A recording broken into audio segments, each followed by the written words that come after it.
میرے عزیزو، اب بات میں کرتا ہوں حضور پاک صلی اللہ علیہ وسلم کی رحمت للعالمین کی۔ مجھے کبھی کبھار غم بھی ہوتا ہے، اس بات کا دکھ بھی ہوتا ہے کہ ہم جس زمانے میں جی رہے ہیں آج بھی اس رسول پر ظلم کیا جا رہا ہے، اس رسول پروردگار، رسول رحمت للعالمین حضور پاک صلی اللہ تعالیٰ علیہ وسلم، جو اپنی زندگی پاک میں بھی مشقتیں اٹھاتے رہے، جس رسول کو طائف والوں نے پتھر مارے تھے یا حضور اکرم صلی اللہ علیہ وسلم پر مشقتیں ڈھائی تھیں، اس رسول پاک کو 1400 سال گزرنے کے بعد آج بھی ہندوستان کی سرزمین سے گالیوں کی بوچھار ہو رہی ہے، آج بھی ظلم کیا جا رہا ہے، پھر بھی دنیا یہ کہتی ہے کہ یہ دہشت گرد ہے۔ آج تم نے جتنی گالیاں میرے نبی کو دیں، میں سمجھتا ہوں کسی بھی دھرم کی مقدس شخصیت کو اتنی باتیں نہیں کہی گئی ہوں گی، کسی بھی نہیں۔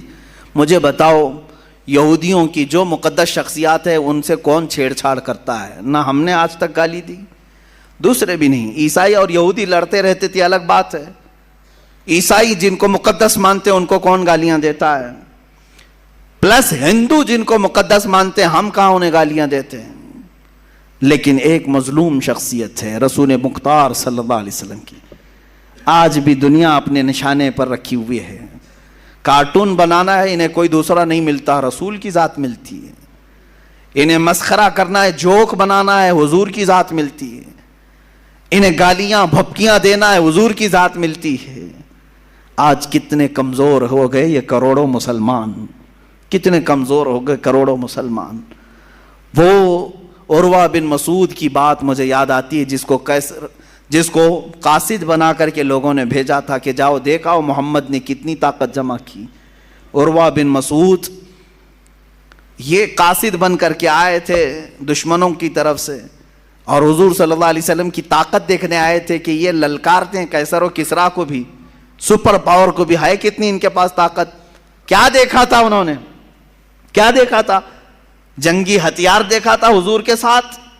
صحابہ کے ساتھ بہت بڑے ہتھیار دیکھے تھے؟ نہیں، بلکہ وہ کہتے ہیں میں نے دیکھا مغرب کی اذان ہوئی، محمد صلی اللہ علیہ وسلم وضو کے لیے نکلے ہیں، وضو کا پانی لایا گیا، وضو جیسی کرنے لگے صحابہ ارد گرد ایسے جمع ہو گئے اتنی بڑی تعداد میں۔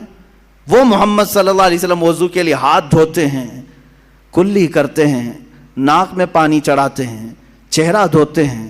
وہ عروہ بن مسعود دور کھڑے ہو کر دیکھ رہے ہیں اور کہتے ہیں میں نے دیکھا حضور کے جتنے صحابہ ہیں وہ کوئی اپنا دامن سامنے کیا ہے، کوئی ہاتھ سامنے کیا ہے، حضور کے چہرے کے پانی کو سب اپنے ہاتھوں میں لیتے ہیں، کوئی اپنے دامن پہ لیتا ہے۔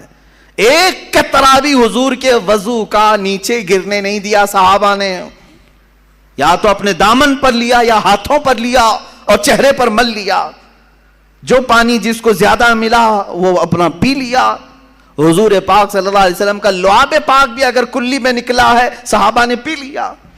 عروہ بن مسعود یہی دیکھ کر واپس گئے اور اپنے گرو گھنٹالوں سے کہا کہ چھوڑ دو محمد سے لڑنے کی بات۔ کہا کیا ہے ان کے پاس ہتھیار؟ کہا ہتھیار تو میں نے بہت نہیں دیکھا لیکن دیوانوں کی ایک فوج دیکھا ہے، ان کی تعظیم ایسے کرتے ہیں، قیصر و کسریٰ کے دربار میں بھی میں نے ایسی تعظیم نہیں دیکھا۔ ارے وہ دیوانے ایسے ہیں محمد صلی اللہ علیہ وسلم کے وضو کے قطرے کو بھی گرنے نہیں دیتے، ان کے ناک کا پانی، ان کی کلی کا پانی، ان کے جسم کا پانی اپنے بدن پر لیتے ہیں، ہاتھوں پر لیتے ہیں، چہرے پر مل لیتے ہیں۔ یہ قوم کب رسول کا خون گرنے دے گی؟ وہ قوم جو وضو کے قطرے کو گرنے نہیں دیتی، وہ خون کا قطرہ کہاں سے گرنے دے گی؟ اس لیے چھوڑ دو۔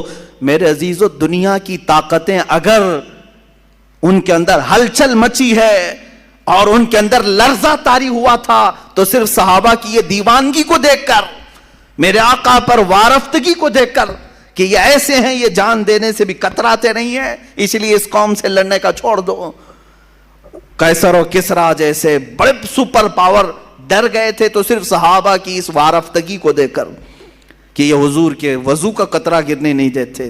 اور آج دنیا اگر تم سے نہیں ڈر رہی ہے تو اس لیے کہ یہ اپنے نبی کی حرمت کو، عزت کو کبھی خاطر میں نہیں لاتے، خاطر میں نہیں لاتے. کچھ بھی کرو اپنے رسول کے لیے, یہ جھیل لیتے ہیں, برداشت کر لیتے ہیں, اس لیے ان کو خوب گالیاں دو, ان کو مارو, کچھ نہیں ہونا ہے.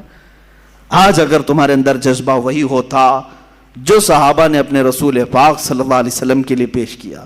عزیزان گرامی, وہ صحابہ کا جذبہ یہی تھا جو جنگوں میں بھی, سفر میں بھی, حضر میں بھی, حتیٰ کہ وہ نمازوں میں بھی تک حضور پاک کے دیدار کو عبادت کا عین سمجھتے تھے.